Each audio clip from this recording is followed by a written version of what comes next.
ನಿನ್ನೆ ನಾಗಮಂಗಲದಲ್ಲಿ ನಡೆದಂಥ ಘಟನೆ ಇಡೀ ರಾಜ್ಯ ಅತ್ಯಂತ ಆತಂಕ ಪಡುವಂಥ ಪರಿಸ್ಥಿತಿ ಕರ್ನಾಟಕದಲ್ಲಿ ಇವತ್ತು ಕಾಂಗ್ರೆಸ್ ಸರ್ಕಾರದ ಮುಖಾಂತರ ಆಗಿದೆ ಅಂತೇಳಿ ಅನ್ನಿಸ್ತಾ ಇದೆ. ನಾನು ನಿನ್ನೆ ಸ್ಥಳಕ್ಕೂ ಕೂಡ ಭೇಟಿಯನ್ನು ಕೊಟ್ಟಿದ್ವಿ. ರಾಜ್ಯಾಧ್ಯಕ್ಷರು ವಿರೋಧ ಪಕ್ಷದ ನಾಯಕರ ನೇತೃತ್ವದಲ್ಲಿ ಹೋದಂಥ ತಂಡದಲ್ಲಿ ನಾನು ಕೂಡ ಇದ್ದೆ. ದೊಡ್ಡ ಪ್ರಮಾಣದಲ್ಲಿ ಪೂರ್ವಯೋಜಿತವಾಗಿ ಕೃತ್ಯವನ್ನು ಮಾಡ್ತಾ ಹಿಂದೂಗಳ ಅಂಗಡಿಯನ್ನು ಟಾರ್ಗೆಟ್ ಮಾಡಿ ಬೆಂಕಿ ಹಾಕಿದಂಥ ಉದಾಹರಣೆಗಳು ನಿನ್ನೆ ಭಾಳ ದೊಡ್ಡ ಪ್ರಮಾಣದಲ್ಲಿ ನಮ್ಮ ಕಣ್ಮುಂದೆ ಕಾಣ್ತಾ ಇತ್ತು. ಈ ಹಿನ್ನೆಲೆಯಲ್ಲಿ ನಮ್ಮ ಉಪಮುಖ್ಯಮಂತ್ರಿ ಆಗಿದ್ದಂತಹ ಡಾಕ್ಟರ್ ಅಶ್ವಥ್ ನಾರಾಯಣ ಅವರು ಮತ್ತು ಇಂದಿನ IPS ಅಧಿಕಾರಿ ಡಾಕ್ಟರ್ ಸುಧಾಕರ್ ಅವರ ನೇತೃತ್ವದ ಭಾಸ್ಕರ್ ಅವರ ನೇತೃತ್ವದ ಸತ್ಯಶೋಧನಾ ಸಮಿತಿಯನ್ನು ರಾಜ್ಯ BJP ರಚನೆ ಮಾಡಿದೆ. ಅವರು ಮುಂದಿನ 1 ವಾರದ ಒಳಗೆ ನಮ್ಮೆಲ್ಲ ಕಾರ್ಯಕರ್ತರನ್ನು, ಗಣಪತಿ ಸೇವಾ ಸಮಿತಿಯ ಸದಸ್ಯರನ್ನು ಭೇಟಿ ಮಾಡಿ ಒಂದು ವರದಿಯನ್ನು ಕೊಡಬೇಕು. ನಂತರ ರಾಜ್ಯ ಸರ್ಕಾರದ ಮೇಲೆ ನಾವು ಏನು ಒತ್ತಡವನ್ನು ಹಾಕಬೇಕು ಅನ್ನುವಂಥ ತೀರ್ಮಾನವನ್ನು ಇದು ತೆಗೆದುಕೊಳ್ತಾ ಇದ್ದೇವೆ. ಒಟ್ಟಾರೆಯಾಗಿ ಚಪ್ಪಲಿಯನ್ನು ಬೀಸಿದರೂ ಕೂಡ, ಚಪ್ಪಲಿಯನ್ನು ಹಾಕಿದರೂ ಕೂಡ ಗೃಹ ಸಚಿವರಿಗೆ ಇದೊಂದು ಸಣ್ಣ ಘಟನೆ ಅಂತ ಅನಿಸುತ್ತೆ. ಹಿಂದೂ ಕಾರ್ಯಕರ್ತರ ಮೆರವಣಿಗೆಗಳ ಮೇಲೆ ಕಲ್ಲು ತೂರಾಟ ಮಾಡಿದಾಗಲೂ ಕೂಡ ಅದೊಂದು ಸಣ್ಣ ಘಟನೆ ಅಂತ ಅನಿಸ್ಬಿಟ್ರೆ ರಾಜ್ಯ ಸರ್ಕಾರ ಯಾವ ದಿಕ್ಕಿನ ಕಡೆಗೆ ಯೋಚನೆ ಮಾಡ್ತಾ ಇದೆ ಅಂತ ಅನ್ನಿಸ್ತಾ ಇದೆ. ನಾನು ಸರ್ಕಾರವನ್ನು ಆಗ್ರಹಿಸ್ತೇನೆ, ಈ ಘಟನೆಗೆ ಸಂಬಂಧಪಟ್ಟಂತೆ ಗಣಪತಿ ಸೇವಾ ಸಮಿತಿಯ ಪದಾಧಿಕಾರಿಗಳನ್ನು ಅರೆಸ್ಟ್ ಮಾಡಿದ್ದಾರೆ, ಮೆರವಣಿಗೆಯಲ್ಲಿ ಭಾಗವಹಿಸಿದಂಥವ್ರನ್ನ ಅರೆಸ್ಟ್ ಮಾಡಿದ್ದಾರೆ. ಕಲ್ಲು ಹೊಡೆದಂಥವ್ರು, ಪೆಟ್ರೋಲ್ ಬಾಂಬ್ ಹಾಕಿದಂಥವ್ರನ್ನ ಅರೆಸ್ಟ್ ಮಾಡೋದನ್ನು ಬಿಟ್ಟು ಗಣಪತಿ ಇಟ್ಟವ್ರ ಮೇಲೆ ಸರ್ಕಾರ ಕ್ರಮಗಳನ್ನು ಕೈಗೊಳ್ಳುತ್ತೆ ಅಂತಂದರೆ ಸರ್ಕಾರದ ದುರುದ್ದೇಶಪೂರ್ವಕವಾದಂಥ ಕ್ರಮ ಇದು ಅಂತ ನಾನು ಅಂದ್ಕೊಳ್ತೇನೆ. ಯಾರು ಕ್ರಿಮಿನಲ್ಗಳಿದ್ದಾರೆ, ಯಾರು ಗೂಂಡಾಗಳಿದ್ದಾರೆ ಅವ್ರನ್ನ ಮೇಲೆ ಕ್ರಮವನ್ನು ಕೈಗೊಳ್ಳಬೇಕಾಗಿತ್ತು, ಅವ್ರ ಮೇಲೆ ಮೊಕದ್ದಮೆಯನ್ನು ದಾಖಲಿಸಬೇಕಾಗಿತ್ತು. ಬದಲಾಗಿ ಸಮಿತಿಯವ್ರನ್ನ, ಮೆರವಣಿಗೆಯಲ್ಲಿ ಹೋಗ್ತಾ ಇರೋರನ್ನ ಇವತ್ತು ಮೊಕದ್ದಮೆಯನ್ನು ದಾಖಲು ಮಾಡೋದನ್ನು ನೋಡಿದಾಗ ಕರ್ನಾಟಕದಲ್ಲಿ ಪ್ರಜಾಪ್ರಭುತ್ವ ಸರ್ಕಾರ ಇದೆ ಅಂತ ಅನಿಸೋದಿಲ್ಲ. ಬದಲಾಗಿ ಕ್ರಿಮಿನಲ್ಗಳಿಗೆ, ಗೂಂಡಾಗಳಿಗೆ ಬೆಂಬಲಿಸುವಂಥ ಸರ್ಕಾರ ಇದು ಅಂತ ಅನಿಸ್ಲಿಕ್ಕೆ ಪ್ರಾರಂಭ ಆಗಿದೆ. ಇದರ ವಿರುದ್ಧ ದೊಡ್ಡ ಪ್ರಮಾಣದಲ್ಲಿ BJP ಮಂಡ್ಯದಲ್ಲಿ ಹೋರಾಟವನ್ನು ನಾವು ಮುಂದುವರಿಸ್ತೇವೆ. ಎಲ್ಲ ಗಣಪತಿ ಸೇವಾ ಸಮಿತಿಯರಿಗೂ ಕೂಡ ನಾನು ವಿನಂತಿ ಮಾಡ್ತೇನೆ, ಸರ್ಕಾರದ ಈ ನಿಲುವನ್ನು ಇಡೀ ರಾಜ್ಯದ ಎಲ್ಲ ಸಮಿತಿಗಳು ಕೂಡ ಖಂಡಿಸಬೇಕು ಅಂತ ನಾನು ಅಂದ್ಕೊಳ್ತೇನೆ. ಸಣ್ಣ ಘಟನೆ BJP ರಾಜಕಾರಣ ಹೆಂಗೆ ಸಣ್ಣ ಘಟನೆ ಆಗುತ್ತೆ?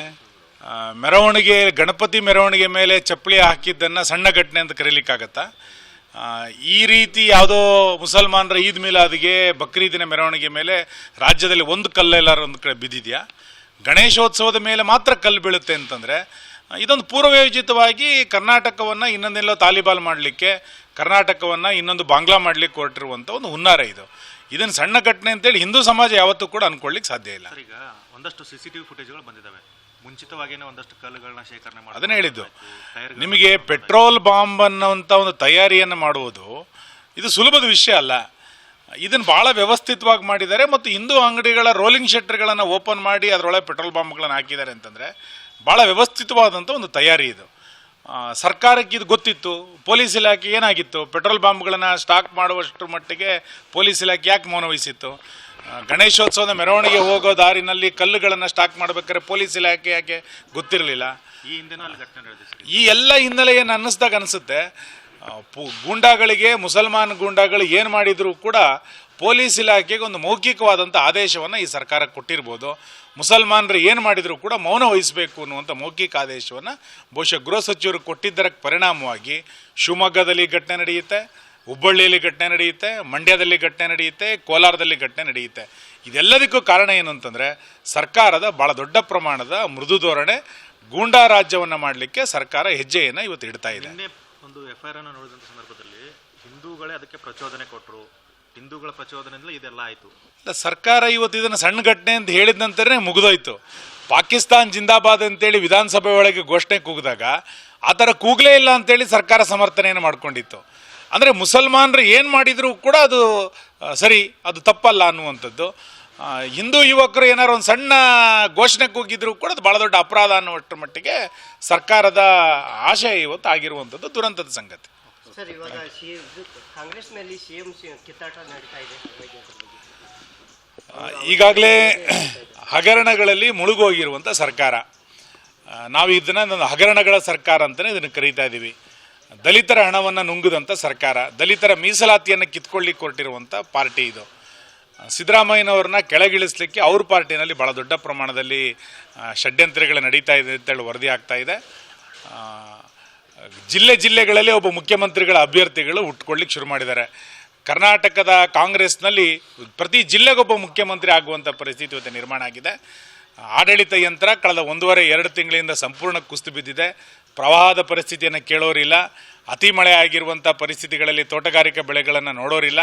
ಜಿಲ್ಲಾ ಉಸ್ತುವಾರಿ ಸಚಿವರು ಕೋಮಾಕ್ಕೆ ಹೋಗಿದ್ದಾರೋ ಕಾಣೆ ಆಗಿದ್ದಾರೋ ಅನ್ನುವಂಥ ಪರಿಸ್ಥಿತಿ ಎಲ್ಲ ಜಿಲ್ಲೆಗಳಲ್ಲೂ ಕೂಡ ಇವತ್ತು ನಿರ್ಮಾಣ ಆಗಿದೆ. ನನಗನ್ಸುತ್ತೆ ಮುಖ್ಯಮಂತ್ರಿಗಳು ರಾಜೀನಾಮೆಯನ್ನು ಕೊಟ್ಟು ತನಿಖೆಯನ್ನು ಎದುರಿಸಬೇಕು, ಮತ್ತೊಂದು ಒಳ್ಳೆಯ ಆಡಳಿತವನ್ನು ಮಾಡಲಿಕ್ಕೆ ನೆರವಾಗಬೇಕು.